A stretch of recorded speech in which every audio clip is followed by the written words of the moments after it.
In this tutorial, we're going to go through adding text to your comic strip. Now we're going to standardize on a particular font. That font is called Comica Hand. If you haven't got it installed on your system, you must ask me to do it. If you're using it from home, you can install it for free by downloading it. Go to Font Squirrel, search for Comica. We're going to use Comica Hand, so we're going to be shouting. All our text is going to be uppercase. And we're going to use Comica Access for some of the titles or some extra shouty bits.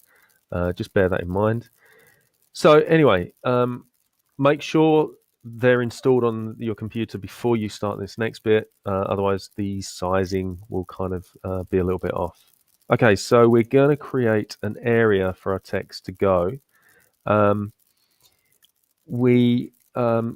We can do this a number of ways. What we're going to use actually is a shape tool. So down the bottom, towards the bottom of the on the toolbar, if you hold the left-hand mouse button, we're going to use the rectangle tool to start with, and we're not going to add speech bubbles yet. That will be the second part. We'll start with the easy part. We're going to just add a part of the story. So we're going to go from the left-hand side, and we're going to draw it. Now we're not drawing over with this tool here. We're not going to draw over or inside this layer.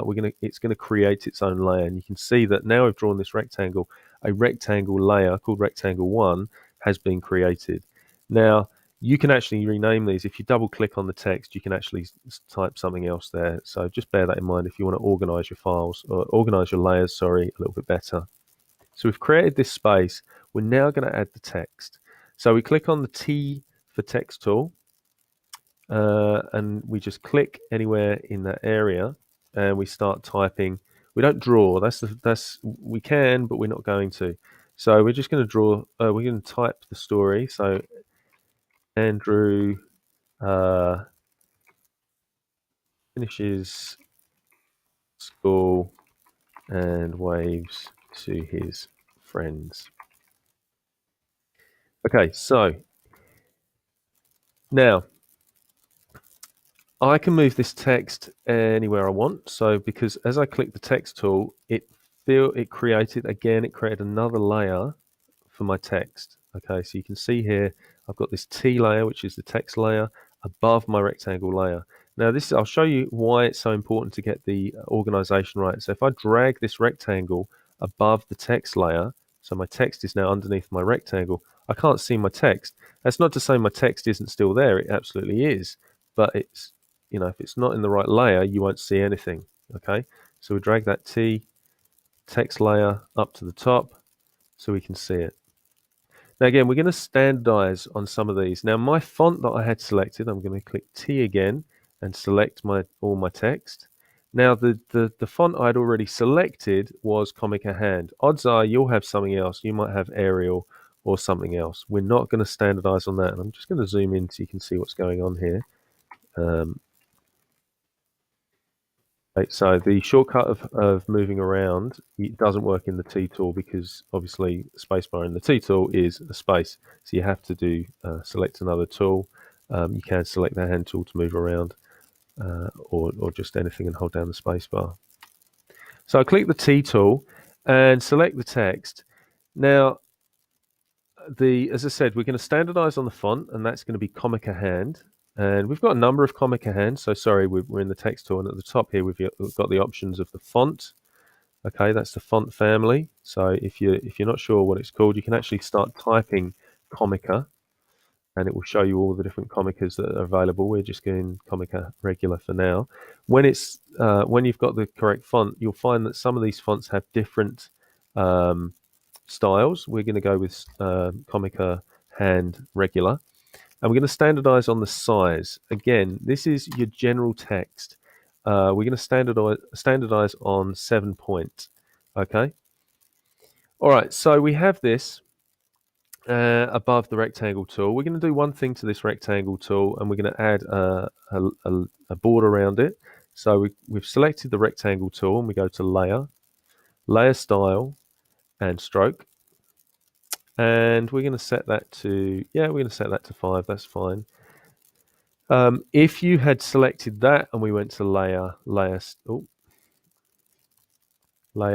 layer style and stroke, what you would see is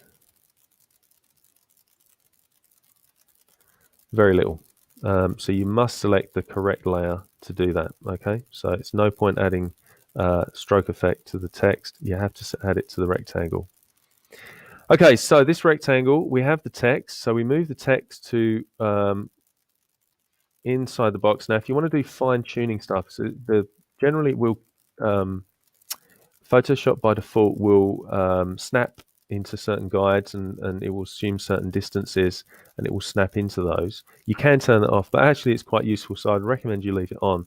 If you want to do finer adjustments, with the move tool selected, and remember we have to have the move tool selected to move things around. If we don't have the move tool selected, other things are occurring, so you must use the move tool. Now, if you've made a selection by mistake and then you go to the move tool, sometimes that can kind of really mess up. What you need to do is you need to go to select and deselect, or just click anywhere to get out of the selection and then go back to the move tool.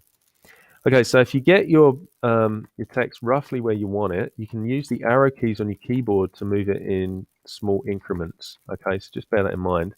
And now I'm going to change the size of the rectangle. Now I don't have to hold down the shift key for this one.